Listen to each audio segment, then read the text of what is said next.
Welcome back and thank you for staying tuned to Business Today. Now, the Africa Hospitality Investment Forum 2024 is underway in the capital.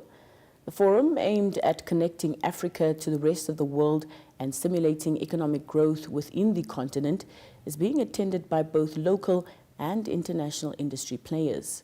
Now, to discuss the hospitality industry, Business Today's Milka Nehongo spoke to one of the participants at the forum, Turab Salim. He's the head of Hospitality, Tourism and Leisure Advisory Services at Knight Frank, a company dealing in real estate consultancy. Let's take a look. Very good evening to you. Thank you so much for being here tonight. Thank you for having me. So let's start off our discussion by you sharing your thoughts on hotel development in Africa. How many numbers of hotel rooms are currently under construction or development in the region? The region is growing and tourism is playing a vital role in this growth.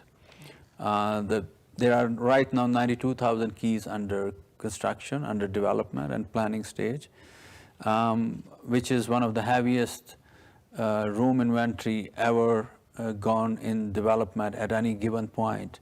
So which is a positive news for the region and positive for the tourism growth. What would you say are the key destinations that are growing faster, and what destinations have the highest numbers of keys under development? Of course, the region is growing, but there are certain destinations where the growth is much faster and heavier than certain other destinations. Egypt is leading the growth with Morocco number 2. And then it's Nigeria, and Ethiopia is then followed after Nigeria.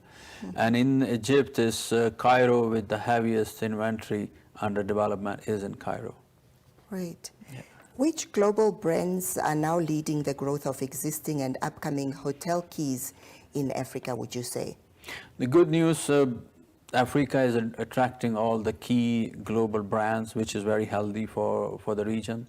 They bring know-how, they bring, they help training the youth, they help bringing even the marketability to the destination. So Marriott is leading the region with Accor number 2, then comes Hilton number 3, and IHG Intercontinental Group is at number 4. With Hyatt, he's having one of the biggest inventory. Mm-hmm. Let's talk about the future of tourism. What does it look like in Africa in terms of the future growth and the revenue projections? Future is bright. Africa is offering very different products than rest of the other regions. You compare Far East or Middle East. So the good news they're offering is unique, and which is making them popular with every with the passage of time. They are becoming more popular.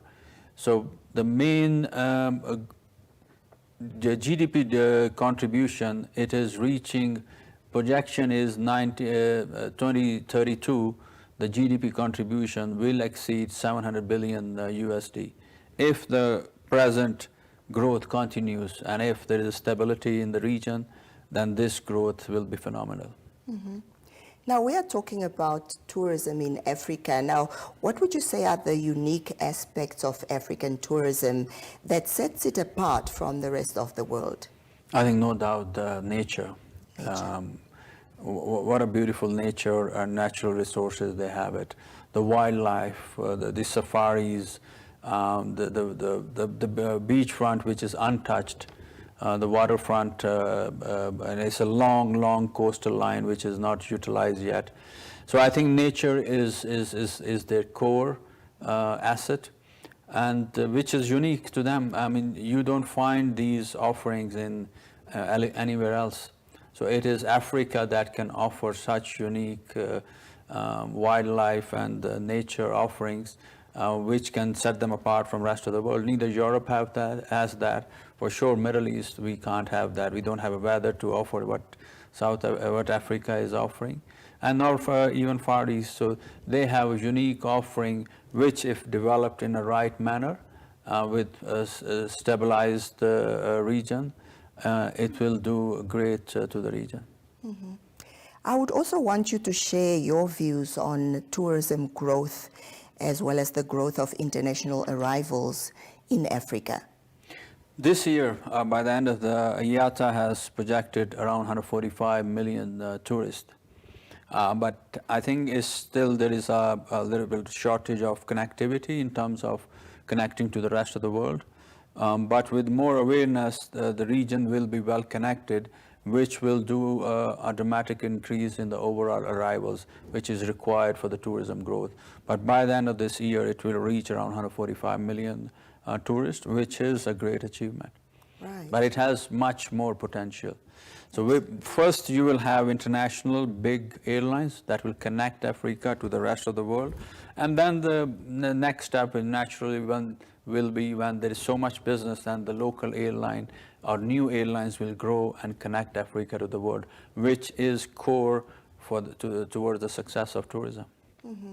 Now, talking about growth, how has the growth of tourism in Africa influenced employment opportunities? Tourism is one of the biggest source of employment globally.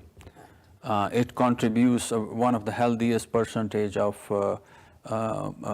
local population, and luckily there's a lot of youth in this region in Africa.